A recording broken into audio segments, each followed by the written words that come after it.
Oke, halo semuanya, selamat datang di channel Info Anime Update. Hasil dari bendungan yang dibobol menyebabkan kota Priestella menjadi porak-poranda. Mengetahui itu, Emilia langsung kaget. Singkat cerita, si cewek pirang mengatakan jika Bang Agus itu merupakan salah satu uskup penyihir, yang artinya jika saat ini Emilia punya niat buat kabur, maka Bang Agus akan marah. Jika Bang Agus udah marah, maka tenggelamlah sudah kota ini. Jika sudah mengerti situasinya, maka segeralah pakai baju ini. Anjir, ini beneran, Emilia bakalan jadi istri Bang Agus yang ke-79. Berikutnya, di dalam ruangan yang hitam pekat, nampilin Subaru yang lagi menyerap sesuatu. Lalu, terbang setelahnya akibat digaplok sama Mak Lampir.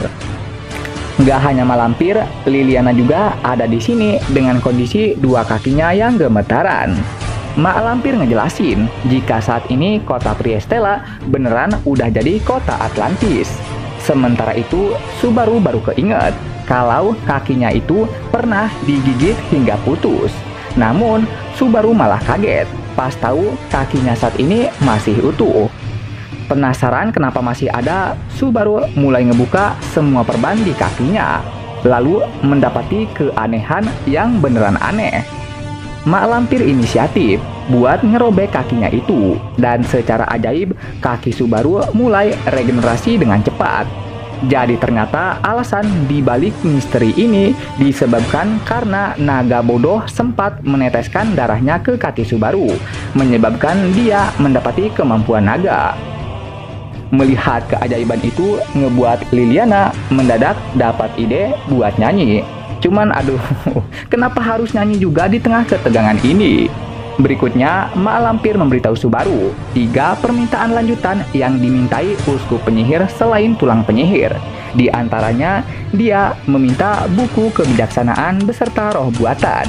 Dan terakhir, dia meminta pernikahan dengan gadis perak. Mendengar bakalan di NTR, Subaru langsung kaget setengah mati. Mak Lampir nanya, apa yang mau lu lakuin? Dan Subaru masih bergetar sama berita tadi. Terus dia langsung berteriak ke atas langit setelahnya untuk ngeluarin rasa frustasinya tadi. Mak Lampir balik nanya, apakah ini yang lu maksud dengan semangat pantang menyerah? Benar, dan tentunya bukan tidak mungkin untuk membalikkan keadaan dan mengusir mereka dari kota. Tapi yang jadi pertanyaannya, bisa nggak lu ngelakuin itu? Tanya Mak Lampir. Bukan masalah bisa atau tidak bisa, tapi masalah ini menyangkut harga diri sebagai laki-laki yang lagi bertarung melawan NTR, jawab Subaru. Mendengar itu, Mak Lampir langsung menghampirinya dan membanting Subaru dengan keras hingga ke bawah. Subaru nanya, apa-apaan ini? Dan ternyata alasan dibalik tindakannya ini karena saat ini ada kadal yang hampir aja nyerang Subaru. Sumpah, gua kirain di sini Mak Lampir lagi marah loh. Terus dia bilang sama Subaru buat sadar sama posisinya. Tahu gak, lu itu nggak bisa apapun, jadi please lah, jangan banyak maunya. Minimal sadar diri lah. Masa iya seorang noob kayak lu malah pengen lawan pro player? Kan nggak ngotak. Selanjutnya, para kadal mulai bermunculan satu persatu ke arah Mak Lampir. Ngebuat Mak Lampir harus ngeluarin pusaka andalannya. Buset, keren amat ya cara Mak Lampir ngeluarin pusaka andalannya. Para kadal mulai nyerang secara bersamaan dan hal ini memudahkan Mak Lampir untuk menebas mereka semua dengan akurat. Berkat itu, semua kadal yang mengelilinginya berakhir terbelah menjadi 2. Gila, Mak Lampir is real nih bos. Berikutnya, Mak Lampir mengajak Subaru ke suatu tempat yang di dalamnya terdapat para pengungsi yang masih terkena efek genjutsu. Dan efeknya ini ngebuat mereka jadi bikin kerusuhan. Menyaksikan ini ngebuat Subaru juga ikutan terkena efek genjutsu dan panik sendiri dengan kondisinya. Mak Lampir mencubitnya dan barulah efek genjutsu langsung menghilang dari Subaru. Di tengah kerusuhan, Liliana mencoba menenangkan mereka dengan lagunya. Dan ajaibnya lagu itu beneran masuk ke dalam hati mereka dan ngebuat efek genjutsu langsung menghilang setelahnya. Mak Lampir menjelaskan, inilah yang kita namakan dengan kekuatan diva. Subaru ikutan bicara, mengatakan apa yang terjadi saat ini merupakan hasil dari otoritas kemarahan. Dia akan dengan mudahnya mempermainkan emosi manusia menggunakan ability-nya. Liliana menawarkan diri untuk ngegunain lagunya supaya semua orang bisa tersadar dari efek genjutsu.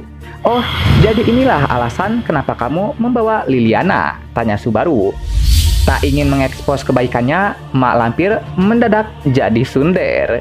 Subaru jadi tertawa, dan hal ini ngebuat Mak Lampir jadi bertanya. Karena masalah di sini sudah diatasi, maka sudah saatnya bagi Subaru buat pergi.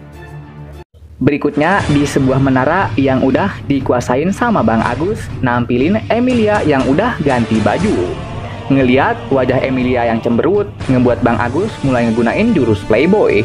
Tapi dikarenakan emang bukan ahlinya, jurus itu malah berakhir tidak bekerja pada Emilia. Ngeliat jurus gombalannya tidak bekerja, ngebuat Bang Agus jadi murka. Ngeliat Bang Agus udah murka, mengharuskan Emilia untuk mencari alasan yang logis. Ya ampun, badut bener nih Bang Agus. Perkara nggak bisa gombal sampai harus ngebuat si cewek yang memahami kondisinya. Berikutnya, Bang Agus mulai memperkenalkan istri-istrinya yang bekerja, mempersiapkan pernikahannya dengan Emilia. Ya ampun, Bang Agus ini beneran mempermalukan martabat seorang pria loh. Di saat yang lain tuh lakinya bekerja, sedangkan istrinya di rumah, lah ini malah kebalikannya. Si suami di rumah, sedangkan istri sibuk bekerja. Di sini, Bang Agus menyatakan kalau dia tuh punya 291 waifu. Namun sayangnya mereka semua pada mati, dan sekarang tinggal nyisa 53 biji. Jika ditambah Emilia, maka totalnya jadi 54. Setelah ngenalin istrinya, Bang Agus mulai marah sama cewek kuning. Dengan alasan dia nggak becus buat nenangin Emilia. Berkat itu, Bang Agus harus pakai jurus gombalan buat tenangin Emilia. Tapi karena gombalannya gagal, Bang Agus akhirnya kehilangan muka. Dan itulah kesalahanmu saat ini. Ya ampun, alasan macam apa ini? Dia yang nggak bisa gombal, tapi malah si kuning yang kena imbasnya. Mendengar kata-katanya Bang Agus memiliki maksud ngebuat Emilia jadi memiliki firasat buruk. Bang Agus mau nembak si kuning, tapi untungnya si kuning berhasil Emilia selamatkan. Dari tindakan barusan kita jadi tahu kenapa dari banyaknya istri yang Bang Agus punya, sekarang malah nyisa seperempat. Ternyata alasannya karena mereka pada Bang Agus matiin dengan mudahnya selayaknya semut. Ya ampun Bang Agus, kalau emang udah nggak suka, kenapa nggak didonasin aja gitu waifunya? Saat ini Emilia beneran sangat bingung. Padahal tadi si kuning baru aja mau mati, namun sekarang malah ngeberesin kerusakan dengan tanpa adanya ekspresi. Emilia menduga semua istrinya Bang Agus udah kena pelet. Kemudian di tengah kota nampilin Subaru yang dikejar kadal dan mencoba untuk menjauh darinya. Tapi naasnya Subaru malah kesandung batu. Melihat Subaru tidak berdaya, ngebuat sang kadal menyerangnya. Di saat Subaru udah pasrah dengan kematian, tiba-tiba kadal itu malah terbelah menjadi beberapa bagian. Dan hal ini disebabkan sama Julius. Singkat cerita, Julius memberikan kabar kalau balai kota telah berhasil mereka rebut. Berikutnya, di sebuah ruangan, nampilin Wilhelm yang ditampar sama Felis. Untuk alasannya, karena dia menganggap Wilhelm gak berguna, sampai harus membuat Mbak Hijau menderita karena darah naga. Kemudian di dalam kamar, Mbak Hijau yang beku mulai diselimuti. Biar esnya cepat meleleh, jendela pun mulai dibuka.